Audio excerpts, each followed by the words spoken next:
Karl Marx talks about the species being, or what makes us humans. What is our essence as human beings? And he says that the nature of man is that we work and we produce. We empty our curiosity and our creativeness into producing new needs. We become attached to our product through appropriation. And that is essentially what makes us human. Our ability to produce. Marx talks about 4 stages of alienation. And his 4 stages of alienation are alienation from the product of labor, alienation from the process of production, alienation from fellow human beings, and alienation from the self or the species being. Now, the first alienation is alienation from the product of labor. This is very important to understand because this is a disconnect from the product itself, from what the person is producing. Take, for example, in the feudal era, a peasant or a serf would be producing potatoes to survive, and he would become one with his product because it is his work and his labor that is going into making this product. And this is completely, Marx argues that this is completely forgotten in today's day and age, in the factory industrial era, where owners of the companies forget what their product is. It becomes something of a machine that builds the product, and the workers that are working to build this are assembly line workers. They only know how to build one certain part of the product, so there is no connection to the product. These workers will work to create a product that they themselves will probably never be able to own or afford. Take, for example, the car industry. Workers work in an assembly line, putting a car together piece by piece, moving down the assembly line, and for what? For a car that they'll never be able to, they themselves purchase, or they themselves know everything about what goes into the car. The next thing Marx talks about is alienation from the process of production. Unlike serfs in the feudal era, the serfs had, control over the entire process. There was no one to tell them how to grow their potatoes, when to plant them, how to curate their soil. But now in the industrial era, that is not the case.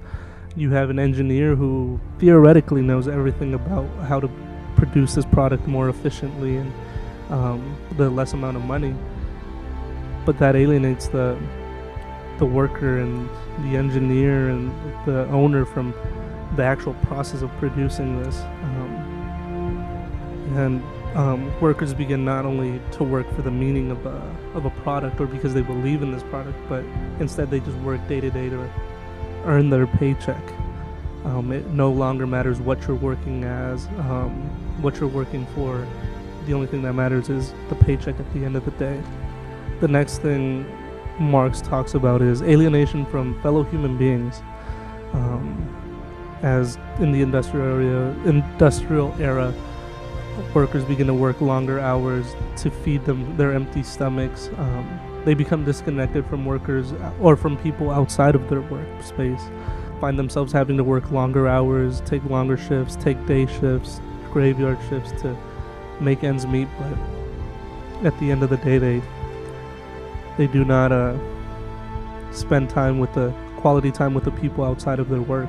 And even within their work, competition for wages creates alienation from workers themselves in the factory. When one worker, a migrant worker for example, begins to work for less than the American worker, now you have an easily cut and dry separation between who can be cut and for why, and for what reason to do that.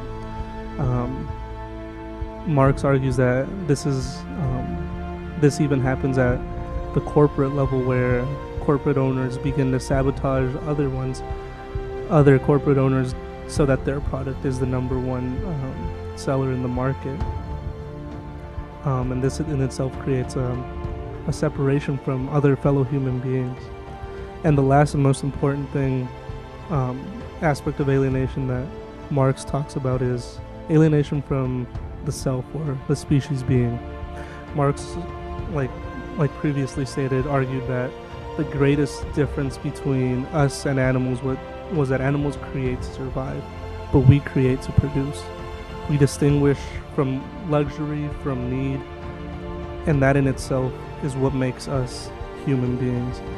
And by working for the sake of surviving, we then, in essence, become nothing more than animals working to survive. And the worker no longer can realize his potential because he has no need to look for his potential when he's looking to feed himself and his family. But one thing that Marx does say that can fix this, the only thing that can fix this, is revolution. He famously quoted, "Workers of the world must unite. You have nothing to lose but your chains."